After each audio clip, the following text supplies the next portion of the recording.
In this video, we will start with Chapter 9, which focuses on optimization. Section 9.1 introduces optimum and extreme value.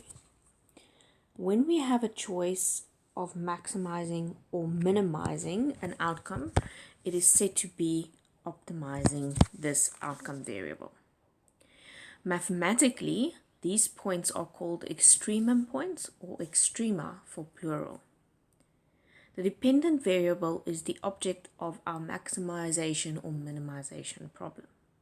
For example, we can have profit maximization.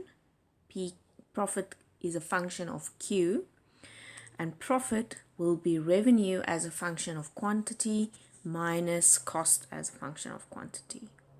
Note, here quantity is the only input into our function. Later, we will add more inputs. Section 9.2 describes relative maximums or minimums.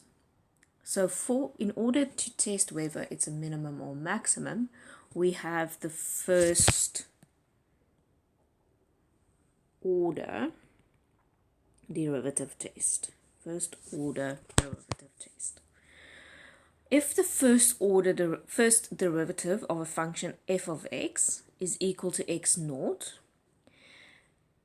is f prime of x equal to 0. So that means the first derivative is equal to 0 at x0. Then the value of the function at x0, f of x0, will be a relative maximum if the derivative, f of x, changes sign from positive to negative, from the immediate left of the point x0 to its immediate right. A relative minimum if the derivative f of x changes sign from negative to positive, from the immediate left of the point x0 to its immediate right. Neither a maximum nor minimum if the derivative f of x has the same sign from the left of the point x0 to the right of the point. Number 3, when there is no sign change in the first derivative, is called an inflection point. So if we have a function where f of x0, f prime of x0 is equal to 0, so that's the first step of the first order derivative test, but there's no sign change, it's called an inflection point. So things to remember. F of x0 is called a critical value if f prime of x is equal to 0 at that point,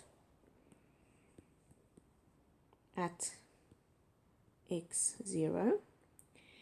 F of x0 is called a stationary point, and f prime of x is also the slope of the function or its tangency points. So let's look at this graphically. So if we, for example, have a function f of x and x, and it looks something like this. For our f of x, or for f prime of x, I just want to change the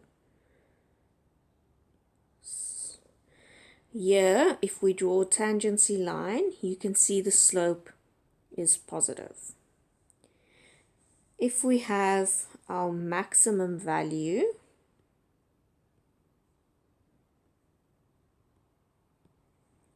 at this point, what happens to our slope? Our slope is flat, so f prime of x is equal to 0. Here, f prime of x is larger than 0. After the maximum point, what happens? Our slope turns negative, so f prime of x is smaller than 0. If we have our minimum point at this point, what happens? F prime of x is equal to 0, and after f prime of x is larger than 0. So what do we have? It's a relative maximum if the sign changes from positive to negative. It's a minimum if the sign changes from negative to positive. What does an inflection point look like? An inflection point would be if we have something like this. This is the function f of x. So here we have, at this point, f prime of x equal to 0, which means it's a critical value x0. But our slope is f prime of x larger than 0, and afterwards f prime of x is larger than 0. So this point would be an inflection point.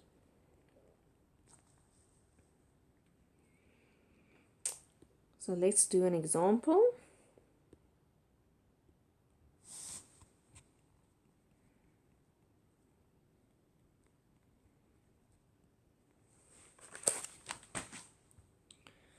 So if you get a question, find the critical values and stationary points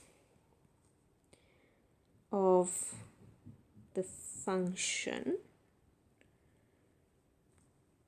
f of x equal to x to the power 3 over 5. I'm going to write this at the bottom.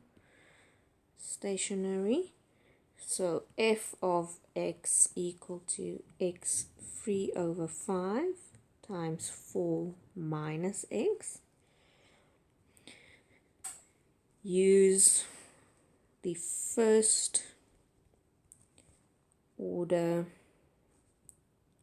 derivative test to check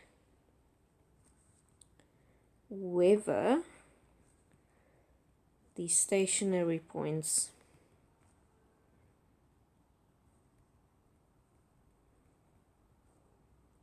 are minimum or maximum values. So first, what we need to do, we have our function f of x equal to x 3 over 5, 4 minus x. First, we need to find f prime of x. So we need in this case, we need the product rule. So with the product rule, f of x, 3 over 5 x negative 2 over 5 times g of x plus the first order derivative of g of x times f of x. So that gives us 3 over 5 x negative 2 over 5, 4 minus x minus x 3 over 5. Then what we do is we set f prime of x equal to 0, because that is where we find our critical values. So we set 3 over 5 x minus 2 over 5, 4 minus x 3 over 5 equal to 0. So this gives us our critical values. This function is the same as 3, 4 minus x over 5x 2 over 5 minus x 3 over 5 is equal to 0. So then we put it all on the same denominator. Then we get 12 minus 3x minus x 3 over 5 times 5x 2 over 5. And that will again give us 12 minus 3x minus 5x over 5x 2 over 5 equal to 0.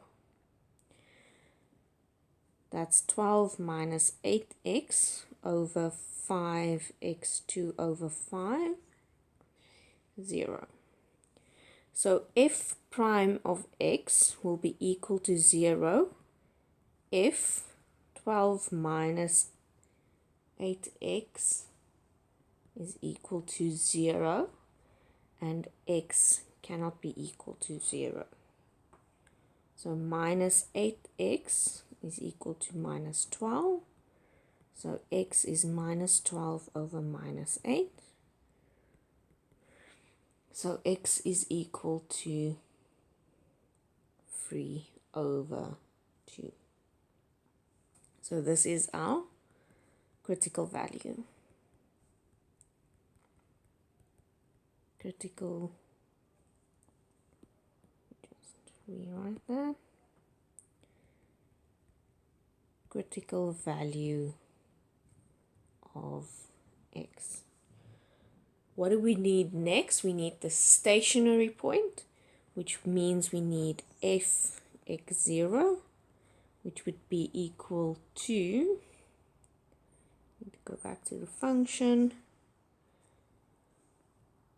3 over 2 to the power 3 over 5 times 4 minus 3 over 2. And if we calculate that, we get equal to 3.189. So our stationary point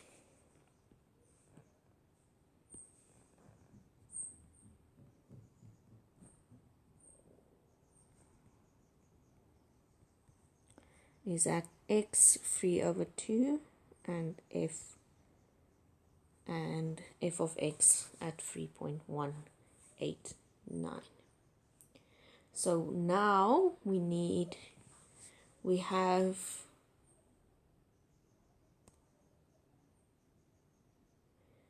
so f prime of x does not exist if x is equal to 0. So we have another critical value of x. Keep doing that. Critical value of x equal to 0. So we need f at 0. So that is 0 to the power 3 over 5 times 4 minus 0, which would be 0. Then our first derivative test.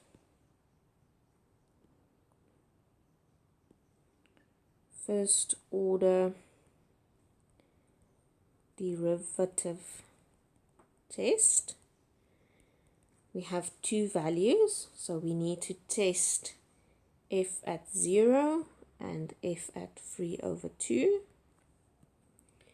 So if we take a value larger than 0, we get the function is equal to 15.04. If we take smaller than 0, our function's value is, our slope's value is negative. So at our stationary point f0, or stationary point, let me write this properly. Stationary point 0, 0.